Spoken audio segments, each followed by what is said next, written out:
Magandang araw mga riders. So ngayon ay pag-uusapan natin ang about sa color coding ng Honeywell switch natin. So ito, meron tayong Honeywell switch mga riders. So binuksan ko na lang yan mga riders kasi meron tayong ginawa dyan eh. Kaya kung nakikita nyo, hiwalay na sila mga riders. So unahin natin yung ano na lang unahin natin. Ito. Passing. Ito. Passing switch. So hanapin natin yung wire ng passing switch natin kung anong kulay. So nandito na. Kasi kung napapansin nyo mga ka-riders, meron na yan mga tagging. May mga tagging na yan lahat mga ka-riders. Kasi hinahanap ko na yan. So gusto ko lang i-share sa inyo kung anong kulay yung wire ng mga switch natin dito. Kung saan yung function niya, anong kulay. Yan. So yung inuna natin mga ka-riders ay passing switch. So, yung passing switch natin mga ka-riders ay ito. Oops, ito. Yan. So, ito yung color niya. Yan. Color orange at saka white. So, yan yung wire para sa ating passing switch. So, yan mga ka-riders. Susunod natin is yung ito. Headlight natin mga ka-riders. Yan. Kung napapansin nyo, high and low lang yung nandito. So, tatlong wire lang yung nandito mga ka-riders. So, hanapin natin. So, yung ating headlight. So, ito. Ito mga ka-riders. So, yung main natin mga ka-riders, yung main supply sa ating headlight ay ito. So, yan. Color red na mayroong stripe na white. Ito yung main. At yung high naman natin mga ka-riders ay high beam. High beam is color blue. So tandaan nyo yan mga ka-riders. So, high beam sa headlight natin is color blue. Tapos yung low beam naman natin mga ka-riders ay color green. Pure yan lahat mga ka-riders. Pure blue at saka pure green. So yung isusunod natin mga ka-riders ay yung ating signal light. Yan, signal light natin mga ka-riders. Signal light. So, yung signal light natin is nandito mga ka-riders. Ito. So yung main wire ng ating signal light mga ka-riders ay ito. Yan. Yung oops, hindi yata makita eh. Pula na may stripe na black. Yan yung main. Ito yung main supply niya mga ka-riders. Yung right signal light naman ay brown na may stripe na color green. So yan. Kikita nyo ito siya mga ka-riders. Yan. So, natanggal yung tagging. So, basta yan na yung right signal light natin. Tapos yung left naman mga ka-riders ay ito. Yan. Kung nakikita nyo.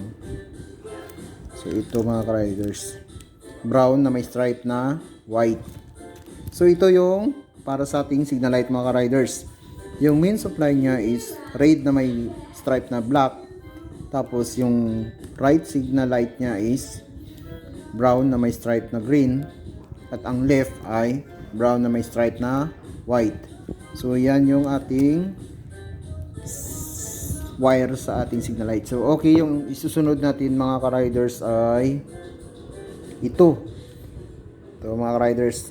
So kung nakikita nyo, so pangalanan na lang natin ito yung starter kasi yung sign niya mga ka-riders pang starter siya, pero pwede natin to siya gamitin sa horn. So itong isa yung pang horn talaga natin na switch, gagamitin natin to sa standard horn natin, at saka ito pwede natin to gamitin sa loud kung may bala kayong maglagay ng loud horn yung mga ka-riders. Kasi mayroon naman tayo ditong passing. Kung wala sana, pwede natin gamitin sa passing yan. So, kahit saan lang yan, pwede siya. So, hanapin natin yung kanyang wire. Kung anong kulay yung wire niya. So, nandito. Yan. Starter switch. So, yung color mga ka-riders ng wire na nanggaling sa kanya is yellow na may stripe na red, na pula. Tapos, isang blue na may stripe na red. So yan yung para sa ating dito starter. So okay, so tapos na tayo dito. So mag-proceed tayo sa ating horn dito. Hanapin natin yung isang paa nito mga ka-riders. So ang horn natin mga ka-riders ay sana yan? Ito. So yun. Ito mga ka-riders. So yung kulay ng ating horn mga ka-riders ay brown na may stripe na black. So ito, isa lang yan siya mga ka-riders.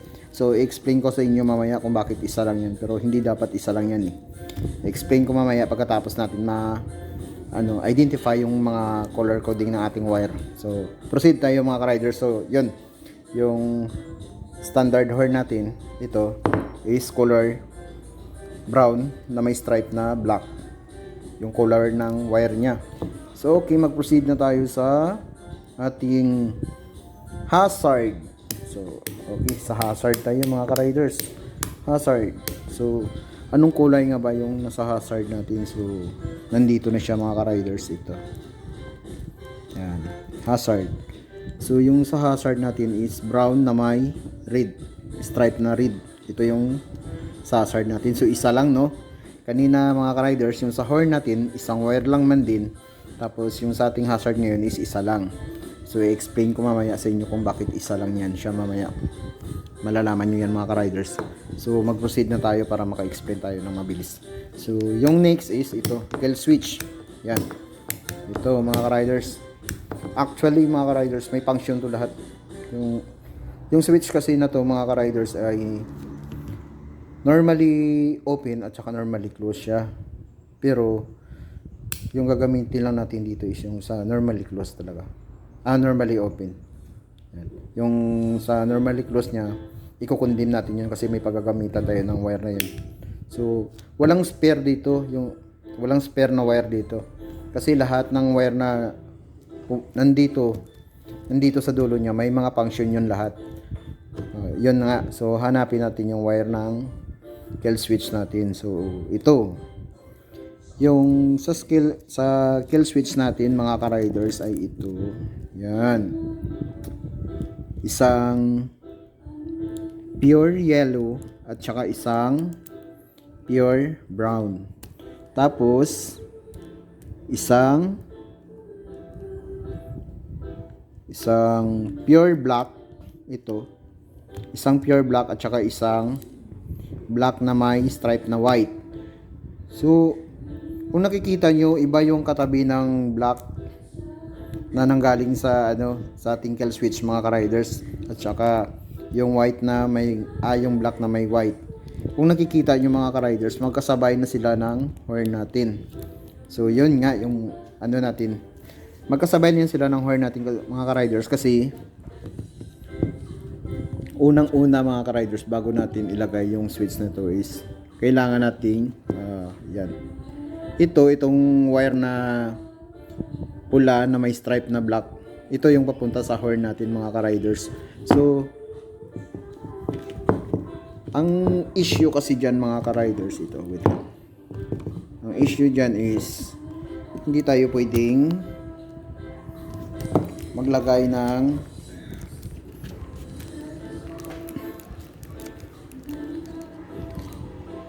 yan. So yan mga ka-riders, kung nakikita nyo. So kung nakikita nyo mga ka-riders, putol, kinundim na natin siya. So yun nga, yung katabi niya is ito na mga ka-riders. So yan, black na may white na siya. So nandito, black na may white, yung partner ng brown na may black natin. Kasi kung makikita nyo yan mga ka-riders, itong red na may black na yan, dito yan pumupunta mga ka-riders. Yan dito. No, ito yung pinutol natin mga ka-riders. Yan, ito. Tatlong wire yung nakakabit dito sa main supply ng ating signal light. Walang ibang wire na lumabas dito sa dulo kundi ito lang. So yan. Yung red na may black. So dito. So yung isang paa ng ating horn mga ka-riders ay dito galing. Tapos at ang isang paa na rin ng ating hazard, ito, yan, sa hazard natin, yung isang paa niya din ay dito din nakakonekta. So bali tatlong wire yung nandito sa main supply ng ating signal light. So hindi pwede. So kasi ibang connection dapat yung nandito mga ka-riders. So yung ginawa ko, pinutol natin, kinondim natin. Kasi meron tayong wire na hindi nagamit dito. So yung pinutol natin na wire dito, dinugtong na lang natin dito para hindi na tayo maghanap ng ibang wire pa. Tsaka dito, yung sa hazard natin at tsaka sa horn. So kung napapansin nyo mga ka-riders, ito pure black yung galing sa isang paa ng ating hazard. So pure black at tsaka brown. So ito na mga ka-riders, partner na sila. Ito pang hazard. So abangan nyo yung next na vlog ko mga ka-riders kung paano ko to gagawin. Ipapakita ko sa inyo or i-demo ko sa inyo kung paano natin to maging hazard to mga ka-riders. Actually simple lang. So abangan nyo na lang sa next na vlog ko mga ka-riders. At ito yung horn natin. So okay na to tayo dito. Passing, signal light, yung kill switch natin. So hanggang dito na lang muna mga ka-riders. At maraming salamat sa inyong panonood. At kung bago pa lang kayo sa aking channel, so don't forget to like, share, and subscribe para maging updated kayo sa aking mga susunod na videos. So hanggang dito na lang mga ka-riders. Bye bye.